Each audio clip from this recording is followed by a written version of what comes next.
એક સરસ મજાનો નાનો પરિવાર, અને પરિવાર ખૂબ જ સુખી સંપન્ન, પોતે વૈષ્ણવ જાતિમાંથી આવે અને ખૂબ ભગવાનમાં શ્રદ્ધા, આસ્થા, ખૂબ વિશ્વાસ ભગવાનમાં. તો એક વખત બધા પરિવારે નક્કી કર્યું, કુટુંબના લોકોએ થઈને, કે આપણે શ્રીનાથજીના દર્શને જઈએ. બધા પરિવારના લોકોએ હા પણ પાડી કે આપણે ચોક્કસથી શ્રીનાથજીના દર્શને જઈએ. એમાંથી પરિવારમાંથી એક છોકરો જે કોલેજ કરતો, એને કહ્યું કે મારે ત્યાં આવવું નથી, તમે લોકો જઈ આવો. એના પિતા એને ખૂબ પ્રેમથી, ખૂબ ભાવથી ફોસલાવ્યો, સમજાવ્યો કે બેટા તારે આવવું જોઈએ અને ભગવાનમાં શ્રદ્ધા પૂર્તિ રાખવી જોઈએ. પરંતુ એ છોકરાએ એવું કહ્યું કે ભગવાન તો સર્વત્ર છે, તો ત્યાં જવાની શું જરૂર? આપણે અહીંથી ભગવાનને પ્રાર્થના કરીએ તો પણ એ સાંભળવાના જ છે, તો આપણે ત્યાં જવાની કોઈ જરૂર જ નથી. ખૂબ વાટાઘાટો કરી અને છેલ્લે એ છોકરો માની ગયો કે વાંધો નહીં, ચલો હું પણ તમારી સાથે આવીશ. પોતા રસ્તામાં જતા હતા અને ગાડી છોકરો ચલાવતો હતો, તો એને એવું લાગ્યું કે ગાડીના એક ટાયરમાં હવા થોડી ઓછી છે. તો એને એના પપ્પાને કહ્યું કે પપ્પા, રસ્તામાં ક્યાંય પેટ્રોલ પંપ આવે તો જરા ધ્યાન કરજો, આપણી ગાડીને ટાયરમાં થોડી હવા ઓછી છે, તો આપણે હવા પુરાવી પડશે.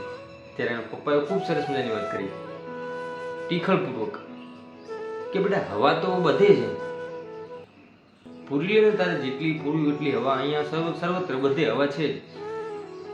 ત્યારે એ છોકરો કે એવું નહીં, આ તો એક જગ્યાએ જ જવું પડશે હવા પુરાવા માટે, તો જ આની અંદર હવા પુરાશે. વ્યવસ્થિત જગ્યાએ જ જવું પડશે, પેટ્રોલ પંપ કે પંચરવાળાની દુકાને જ જવું પડશે, તો જ હવા પુરાશે.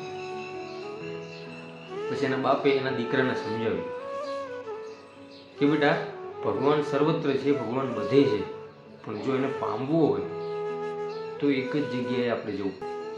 એટલા માટે હું તને શ્રીનાથજીના મંદિરે આવવાની આ વાત કરું છું કે આપણા મનની અંદર, આપણા સ્વભાવની અંદર જ્યારે અહંકાર આવી જાય, જ્યારે ઈર્ષા આવી જાય, ત્યારે આપણે મંદિરે જઈને બેસીએ, ભગવાનની પૂજા કરીએ, ભગવાનના દર્શન કરીએ, ત્યારે આપણા મનની અંદર રહેલું એ અભિમાન ઓગળી જાય છે, એ ઈર્ષા સંપૂર્ણ નાશ પામે છે. એટલા માટે દેવસ્થાન કે ધર્મસ્થાને જવું જરૂરી છે. આ વાત એને પૂરેપૂરી સમજાઈ ગઈ અને એને વાત ગળે ઉતરી ગઈ. આવો અભિમાન સમુદ્રને પણ હોય છે. સમુદ્ર એવું વિચારે છે કે હું આખી દુનિયાને ડૂબાડી શકું છું, એવી મારામાં તાકાત છે.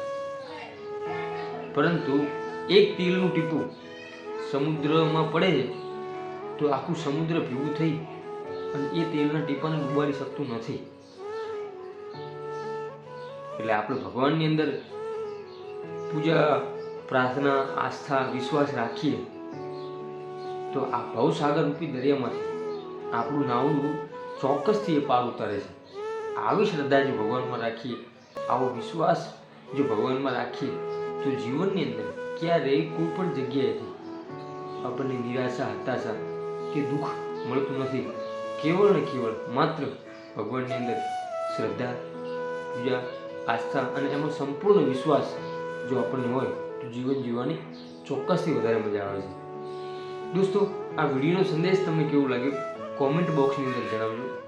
આવા જ બીજા સરસ મજાના વિડીયો જોવા માટે આપણી યુટ્યુબ ચેનલ હોવાની મારી વાતને સબસ્ક્રાઈબ ચોક્કસથી કરજો. દોસ્તો, ફરીથી મળીશું એક નવા જ વિડીયો સાથે, એક નવી જ વાર્તા સાથે.